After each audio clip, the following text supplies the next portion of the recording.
Guys ఈ video particularly ఎవరైతే 10th and inter complete చేశారో వాళ్ళకి. So 10th and inter complete అయిన తర్వాత మీరు కాలేజెస్ కోసం సెర్చ్ చేస్తారు కదా. సో సెర్చ్ చేసేటప్పుడు నాట్ ఓన్లీ ఫర్ లైక్ అది టాప్ కాలేజే కదా, లేకపోతే థర్డ్ ఇయర్లో జాబ్ వచ్చేస్తా, లేదా క్యాంపస్ డేస్ వస్తాయి, లేదా సో ఇవన్నీ చెక్ పాయింట్స్. బట్ వీటితో పాటు మెయిన్ చెక్ పాయింట్ ఉంది, అదేంటంటే మీ ఫ్యామిలీ ఫినాన్షియల్ థింగ్స్. సో అది మాత్రం దృష్టిలో పెట్టుకోండి. లేదు మా పేరెంట్స్ లోన్ తీసుకొచ్చేస్తారు మేము చదివేస్తాము, లేదంటే మా పేరెంట్స్ ఎక్కడొక్కడ ఎడ్యుకేషన్ లోన్ కానీ సంథింగ్ తీసుకొస్తారు చదివేస్తాం అనేది రియాలిటీ కాదు. సో ఇది మాత్రం ముందు చెక్ పాయింట్లో పెట్టుకోండి, మా ఫ్యామిలీ అఫోర్డ్ చేయగలదా లేదా అనేది ఖచ్చితంగా. ఎందుకంటే మీరు 4 years or inter 2 years or మొత్తం కంప్లీట్ అయ్యి బయటకు వచ్చిన తర్వాత మీకు గ్రౌండ్ రియాలిటీ అర్థమవుతుంది. సో దీనికోసమా నేను ఇంత ఖర్చు పెట్టానండి.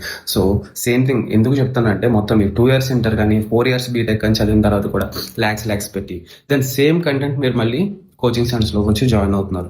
సో అది అక్కడ ఎడ్యుకేషన్ సిస్టమ్ ఫాల్టా లేకపోతే స్టూడెంట్స్ ఫాల్టా అనేది మీకే వదిలేస్తున్నాను, ఎందుకు ఇలా జరుగుతున్నది అనేది.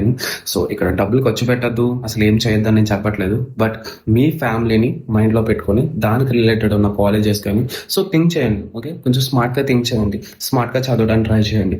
సో నా సజెషన్ ప్రకారం సో ఎడ్యుకేషన్ సిస్టంలో మనీని ఎక్కువ స్పెండ్ చేయడం, లైక్ పేరెంట్స్తో స్పెండ్ చేయించడం తగ్గించండి.